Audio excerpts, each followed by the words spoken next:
It says, hi Jeremy, I'm reaching out to get your advice on crate training and kennel training, and I'm gathering that we ignore the night crying and whining and deal with any accidents in the morning. Just trying to get a game plan and set new addition to the family up for success one step at a time.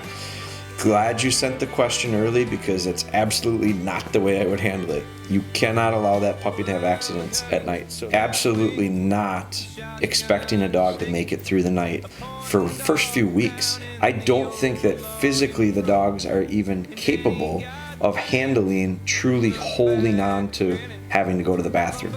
Now I do think that they want to do everything in their power to not make a mess where they sleep. And you need to take advantage of that. There is structure that's necessary so that you can understand when they eat, when they drink, they're gonna have to pee, they're gonna have to poop. And you can control what goes in, what comes out based on what goes in. We're gonna jump on right away with some questions that just came in recently. It's a really easy one. It says, hi Jeremy, I'm reaching out to get your advice on crate training and kennel training. We'll be bringing our lab puppy home in a few weeks at 6 weeks old, and we plan to crate train her just like we did our 11-year-old lab. I just can't remember if you let the pup out to potty in the middle of the night. I've watched your puppy training video, and I'm gathering that we ignore the night crying and whining and deal with any accidents in the morning. Just trying to get a game plan and set new addition to the family up for success one step at a time. Glad you sent the question early because it's absolutely not the way I would handle it. You cannot allow that puppy to have accidents at night. So I ignore whining and crying when we put the puppy in and know that the dog does not have to go out.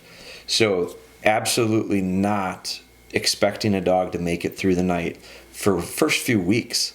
And you're bringing a puppy home even younger than normal. So if you're bringing it home at 6 weeks, typically 7 to 8 weeks is usually when most of these puppies go home. We send ours home around 7, between 7 and 8 weeks.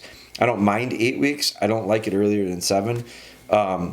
If you're at 6 weeks, that's even earlier. So you're going to have an extra week of it. And the reason I say it is because I don't think that physically the dogs are even capable of handling truly holding on to having to go to the bathroom. Now I do think that they want to do everything in their power to not make a mess where they sleep, and you need to take advantage of that.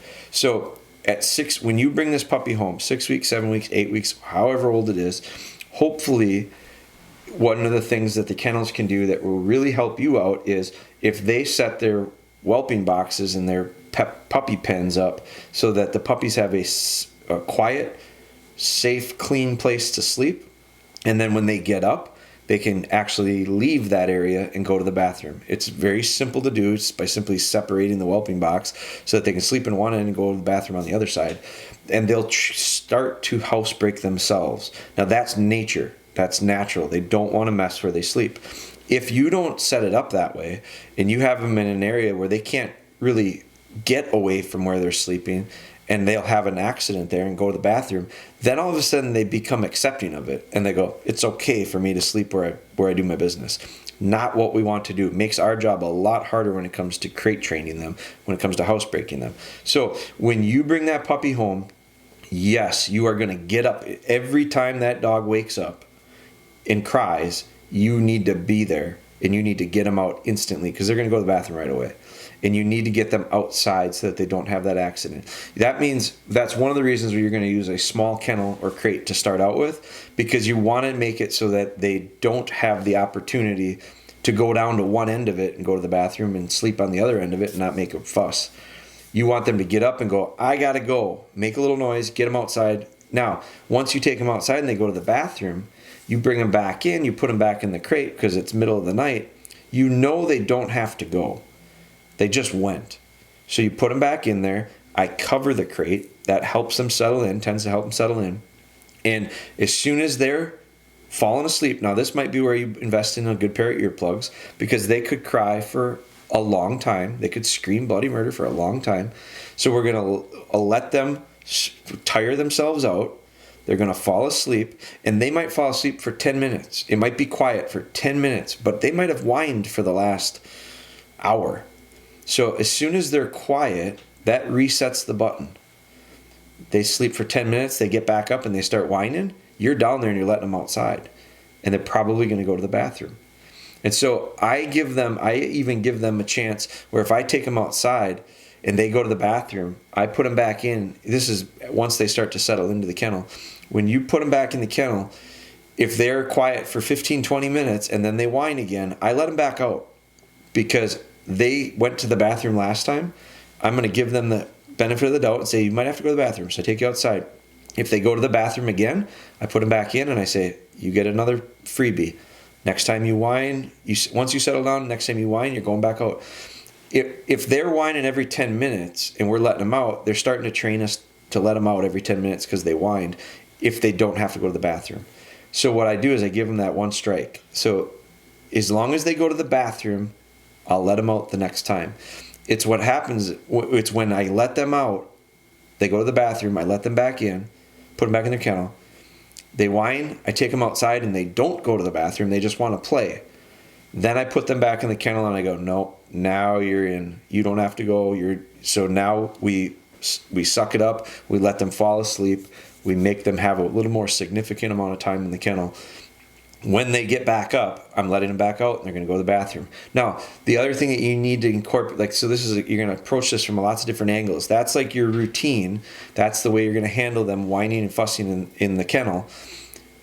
I would rather err on the side of getting them outside and not having them go than thinking, I don't think they have to go, and then they have an accident. Because the last thing you want is the dog to mess in the kennel. Because then they're going to stop giving you even warning and they'll just accept the idea of I'm going to poop and pee where I sleep. And that's real hard to overcome. So the other thing that you need to do is get the routine down with food and water.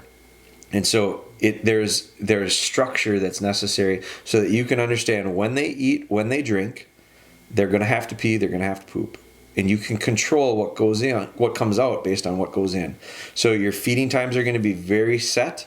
2-3 times a day, whatever you decide to do, you need to be consistent with it. You can literally figure out their routine of when and how often they're going to poop. Because you feed them, they're going to go. You feed them, they're going to go. So I feed them in the morning. I give them enough time to realize that it's going to process. Some dogs will poop within 5 minutes of when they eat. Some dogs will take an hour. And most are in between. But after a few days of consistency, the dog will tell you what the routine's going to be. Same thing in the evening. So you got to structure your feeding time with enough time before you plan on going to bed so that you can let them do their business and get emptied out. When it comes to water, same thing. We're not going to give them big drinks in the evening. Or you can, but you're going to be up all night long with them. So I think there's a fine line with, I don't give them free water, I don't give them free food. It's structured. I think there's a fine line with the water to make sure they're not dehydrated. That's how we get urinary tract infections and can run into issues if you're not giving them enough water. So there's a real fine line of how much is enough water during the day with frequency of being able to let them out with routine. So there's a little bit of art to crafting those first few weeks. And then once you get through those first few weeks, let's say you get from 8 weeks to 12 weeks. With you, it's going to be 6 weeks, 12 weeks. So it's an extra 6 weeks, which is a significantly longer time. But you're going to have to do that. Once you get to that point, then they get to the point where they can start holding it a little bit. And then we get to have the ability that we don't have to worry so much about the accident part of it. You still have to be smart about it, because I have dogs that are completely housebroken. I mean, they haven't had accidents forever. But if I give them real big drinks or feed them and don't let them out before I kennel them or tell them to go to bed for the night, my older dogs don't even kennel. They just go lay on their beds. My youngest one, Bella, that we're training, she still goes in her crate. If I feed them in the evening and don't let them out like we do every single night before we go to bed, they will have an accident in my house because I wrecked their routine. I created them, and if it goes too long and they don't have a chance to go. So you can screw up an old dog if you make it impossible. If you say, hey, drink all this water and you don't get to go to the bathroom, you're going to wet the bed. Like, it's just the way it is. That's how it's going to work. So we have to be careful with that. So review your puppy video. You said you had the puppy video. Review that. There's a chapter in there on housebreaking. There's also a chapter in there and that we talk about the routine more than anything. There's also a chapter in there about how we're going to kennel them and crate them, and those are two different things. The whining and the fussing doesn't get rewarded to get out to be rewarded with you can come out now, but the potty training part of it, the housebreaking part of it, that's a totally separate issue. So they have to be dealt with separately. It's a good question. Here is one. Now we're going to shift gears. Ben, how many minutes are we into this one? 10 minutes. We got time. So this is a total shift of gears. It's another question on Facebook, but it says, Jeremy, I'm in need of some advice. My puppy is wanting to blow past me when coming back on a memory or a mark to retrieve. She comes back so fast she has trouble stopping, and when she gets past me, she circles once or twice before coming in for a delivery. We've been through hold conditioning. She has no problem holding it. Doesn't ever drop it and delivers it nicely when I do hold, hear, heel, sit at close range, and even marks at close range. Where she doesn't build up enough speed to run past me. When she doesn't build up enough speed to deliver past me, she delivers it perfect. The problem is when we do further marks, she's coming back at such a high rate of speed, she runs past me and makes a circle once or twice before coming into heel. I've been using a fence to slow her down. That works great. When there's no fence, the same problem continues. I've used a place board, and that helps out as well. But then there's no place board, the same thing happens. It's almost like she's playing a game of keep away for a short period of time before she comes in. She always brings it back to me, She always brings it back to me, but was a perfect, crisp deliver. I think he meant to say, I want a perfect, crisp deliver, and just not sure what to do. Not sure if I'm explaining this good enough. I need some advice. So here's the thing. There's a couple of things in that one. You said that she's been through hold conditioning and she has no problem holding, delivering, or dropping. She delivers it nicely to hold when you do hold, hear, heel, sit, or at close range. Hold conditioning doesn't just, like, I think people hear hold conditioning and they go, well, that just means she holds on to it. No, hold conditioning is the process to delivery. So that means picks it up, hangs onto it, carries it to you, and delivers it the way you want. Which is so you've been through hold conditioning, but you haven't. You have part of it. You haven't completely, because you've got an issue that is part of the problem. When she's out too far, she doesn't deliver. That means that hold is the fix for that. So what you need to do is start adding distance to it, incrementally making it bigger. You've mastered it on a real small scale.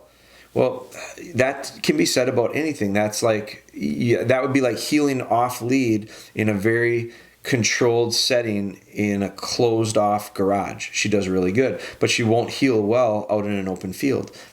Does that mean that she knows how to heel good off lead? Yeah, in certain situations. But when you add layers of distraction and temptation and environmental changes, those are stronger than the behavior. So that means she doesn't have it. So your hold is good in real small situations. When you get into bigger situations, it's not good enough. The outside situations are stronger than the behavior. So it's not done. So the good news is you're started, you're not finished. So just finish it. So the idea of using the fence is a great idea. That's what I would recommend. Dog wants to run past you, use the fence. But you said it works really good. But then as soon as the fence is gone, it doesn't do it anymore. Same with the place, recalling or having the dog come back to a place board. That will work good when the place board's there, but not when it's not. So what it's telling me is you've got the fixes, you're not doing them consistently enough to change the behavior. You need to do it more. You need to do it longer until that dog doesn't know any other option. Doing it once or twice, good with a fence on your back, but then you take the fence away and the dog runs past you, tells me, go back to the fence. If you do something good once or twice, 3, 4, 5, 10 times, 12 times, 15 times, and the 16th time it doesn't, as soon as you change the variable, what is the part of that equation that's changed? You took the fence away. What happened? You took the fence away, the behavior changed. So what is helping to shape that behavior? The fence. Put the fence back until the behavior becomes so ingrained, so habitual, that the dog doesn't know any other action. And then when you slowly take the fence away, don't take the fence away completely. Move forward 5 yards so that the fence so that you're not backed up to the fence.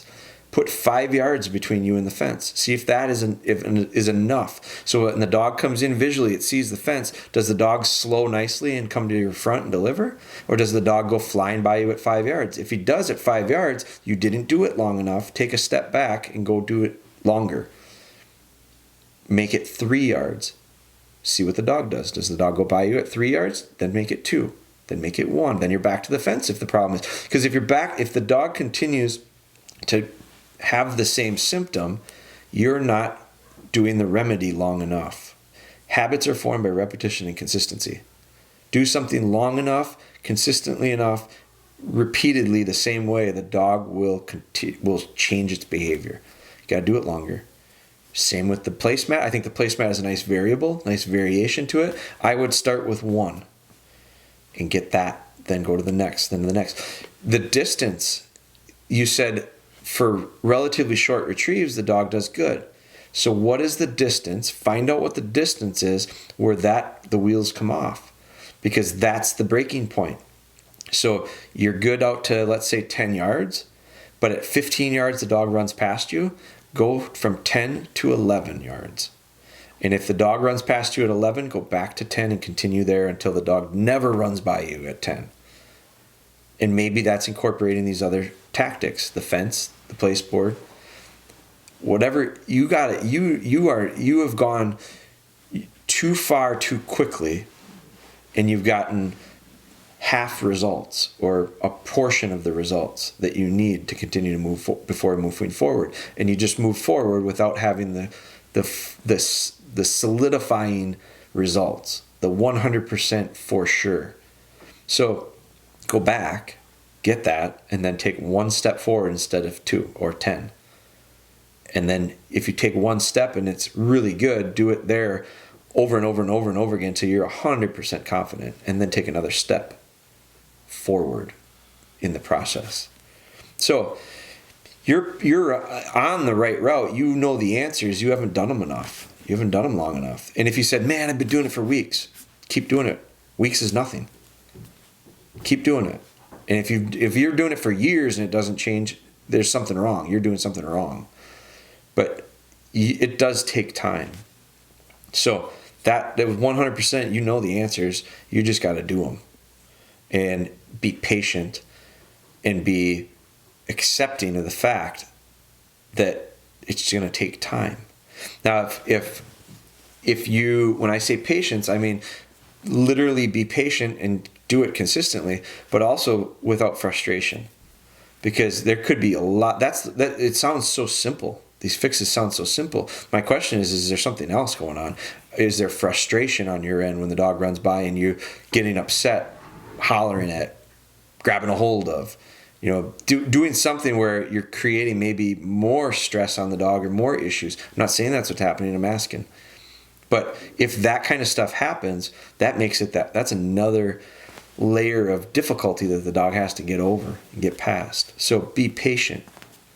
When the dog comes running by, you take a real deep breath and go, 1001, 1002, 1003. Get the dog to you, deliver it, take it away, and go, don't do that again. I'm saying that to you, not the dog. Don't do that same setup because you just saw it didn't work. Change the setup to make sure it works every time. Put the training wheel. It's like putting training wheels back on. It's like if you're riding a bike and you keep falling off and you keep falling off and you keep falling off, you can be stubborn about it and go, I'm just going to keep going until I get it. And maybe you end up with no skin left on your knees because of it. And then maybe you have to stop because you can't continue to go forward. Or you can say, you know what?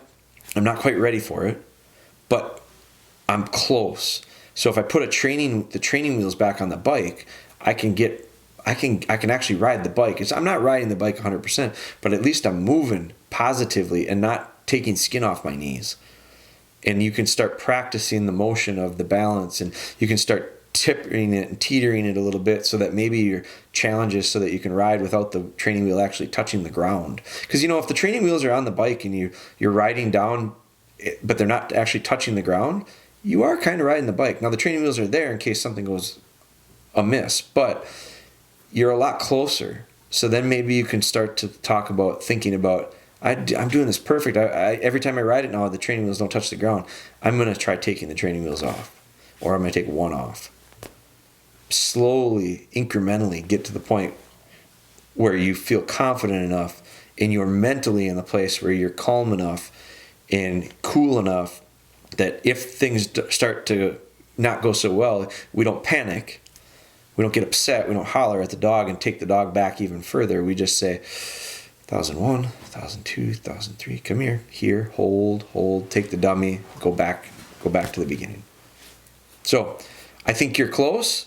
I think you need more consistency, more repetition, more habit forming to overcome the behavior.